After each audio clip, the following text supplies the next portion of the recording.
جناب عیسیٰ علیہ السلام کے زمانے کا واقعہ ہے کہ جناب عیسیٰ علیہ السلام کے ساتھ ایک شخص کی ملاقات ہوئی. وہ سیاحت کہتے ہیں، ٹورسٹ، بہت آسان الفاظ میں، گھومنے پھرنے والا آدمی جو گھوم پھر رہا تھا. حضرت عیسیٰ کی اس سے ملاقات ہوئی. تو حضرت عیسیٰ کی اس سے ملاقات ہوئی تو حضرت عیسیٰ نے جو ہے وہ ایک جگہ پر ملاقات ہوئی اور ساتھ سفر کرتے رہے. اور سفر کے دوران ایک مقام پہ جناب عیسیٰ رکے، تھک گئے تھے، رک گئے اور بھوک بھی لگی، دونوں کو بھوک لگی. تو جناب عیسیٰ علیہ السلام نے اس سے کہا، اس شخص سے کہا کہ تم جاؤ جا کے روٹی لے آؤ جب تک میں نماز پڑھتا ہوں. جناب عیسیٰ نماز میں مشغول ہو گئے. وہ شخص گیا، جانے کے بعد وہ 3 روٹیاں لے کر آیا. کتنی روٹیاں لایا؟ 3 روٹیاں لے کر آیا. تو اب وہ انتظار کر رہا ہے کہ کب نماز جناب عیسیٰ کی نماز ختم ہو تو ہم ساتھ بیٹھ کے کھائیں. اس نے دیکھا جناب عیسیٰ نے اپنی نماز کو طول دیا، انتظار کرتا رہا، لیکن اس سے اب اس کا انتظار جو ہے وہ ہمت ہار گیا. تو اس نے 1 روٹی کھا لی. جناب عیسیٰ نے نماز ختم کی، کہا کہ یہ تم 3 روٹیاں لائے تھے. اب دیکھیں جناب عیسیٰ کو یہ علم تھا. کہا کتنی روٹیاں تھیں؟ اس نے کہا 2 تھیں. جناب عیسیٰ نے کہا نہیں 3 تھیں. کہا نہیں 2 تھیں. کہا ٹھیک ہے. وہ دونوں روٹی کھانے کے بعد ایک انہوں نے کھائی، ایک انہوں نے کھائی. اب اس کے بعد یہ راستے میں جا رہی تھی تو اس نے مختلف معجزات دیکھے جناب عیسیٰ سے راستے. ایک معجزہ لکھا ہے کہ انہوں نے ہرن کے بچے کو بلایا، ہرن جو حیوان تھا اس سے گفتگو کی، اس کے بعد اس کو ذبح کیا، اس کے بعد اس کو کھایا، کھانے کے بعد اس کو دوبارہ زندہ بھی کر دیا. یہ معجزہ اس نے دیکھا جناب عیسیٰ کا کہ اس نے جانور کو ہم نے پکایا، کھایا، اس کے بعد زندہ بھی ہو گئے. یہ معجزہ دیکھنے کے بعد پھر جناب عیسیٰ نے پوچھا اچھا یہ بتا وہ تیسری روٹی کس نے کھائی؟ کہا نہیں 2 ہی تھی. کہا وہ 2 ہی تھی. اور بھی معجزات لکھے، بعض کتابوں نے لکھے، کئی معجزات انہوں نے راستے میں دیکھی جناب عیسیٰ سے. پھر اس کے بعد ایک مقام پر 3 سونے کی اینٹیں ملی. کتنی اینٹیں تھیں؟ 3 سونے کی اینٹ پڑی ہوئی تھی. تو جناب عیسیٰ نے کہا، اس سے کہا اچھا وہ حریص، بس لکھا ہے کہ وہ حریص تھا، لالچی تھا. جناب عیسیٰ نے کہا ایک تو میری ہو گئی، 1 روٹی میں نے کھائی، 1 روٹی تو نے کھائی، 1 اینٹ تیری، 1 اس کی ہو گئی جس نے تیسری روٹی کھائی ہے. تو فوراً کہنے کا میں نے کھائی تھی. فوراً کہنے کا جناب عیسیٰ سمجھ گئے.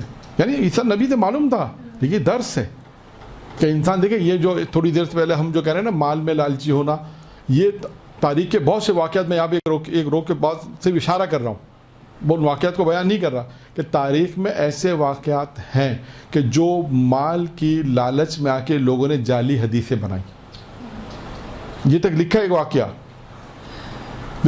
میں سے اشارہ بیان کر رہا ہوں کہ جس میں یہ لکھا ہے کہ امیر شام نے پیسے دیے، کہا کہ جو آیات امیر المومنین کی شان میں اسے ابن ملجم کی شان میں تو بیان کر، اور جو منافقین کی شان میں منافقین کے لیے جو آیات آئی وہ علی کی شان میں کر دے. اور اس نے 100 درہم سے بات شروع ہوئی، 100 یا 1000 درہم سے نہیں مانا، جا کے کہتے ہیں 4 لاکھ درہم، 4000 درہم، 4000 یعنی جسے ہم اپنے سامنے کہتے ہیں 4 لاکھ درہم، شاید 400,000 درہم، ہاں 400,000 دینار، یعنی تقریباً 4 لاکھ شاید، مطلب جو بھی تعداد رہی ہو، لکھیے تعداد کے اتنے اماؤنٹ پہ وہ راضی رہا کہ اس نے کہا ہاں اب یہ کام میں کر سکتا ہوں.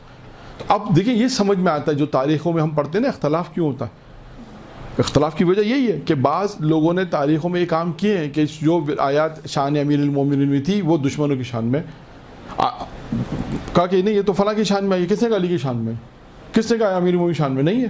انہوں نے اس زمانے میں اتنا کام کیا، روایتوں کے اوپر جعلی روایتیں بنائی پیسوں. یعنی وہ مثال کیا دینا چاہتے ہیں، یہ دنیا والے وہ تھے، یہ وہ افراد تھے جو مال کے لیے حریص تھے.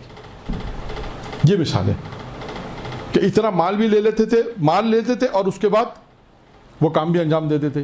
تو پتہ چلا یہ پیسوں کے لیے لالچ میں آ کے انہوں نے یہ کام بھی کیے ہیں. یہ مثال یہ دینا چاہتے ہیں. اور بھی کئی مثالیں ہیں، مختلف مثالیں تاریخوں میں ہیں. تو یہ بھی ایک کام ہے. ایک اب آئیے یہ شخص جناب عیسیٰ نے کہا 1 روٹی، 1 سونے کی اینٹ تمہاری، 1 میری، 1 اس کی جس نے تیسری روٹی کھائی. تو فوراً بولا میں نے کھائی. یہ حرص کی لالچ. جناب عیسیٰ نے کہا اب تمہارے ہمارے راستے جدا. اب تمہارے ہمارے راستے ساتھ نہیں ہو سکتے. جدا ہو گئے. جناب عیسیٰ وہاں سے رخصت ہو کے چلے گئے. 3 شخص وہاں سے گزرے اس جگہ سے. اس نے دیکھا کہ ایک شخص کے پاس 3 سونے کی اینٹیں. واہ, بہترین کام ہو سکتا ہے. ان تینوں نے مل کے اس کو قتل کیا, اس قتل تک پہنچا, دوسروں کے قتل تک. مال, لالچ کہ ہم مال ہمارا سارا ہو جائے. اب تینوں نے کہا کہ ہم نے اس کو تو مار دیا جس کے پاس 3 اینٹیں تھیں. اب ایک کام کرتے ہیں کہ ہم 3 اینٹ, ایک اینٹ تو لے لیں گے, لیکن ایک کام یہ کرتے ہیں کہ بھوک لگی ہے.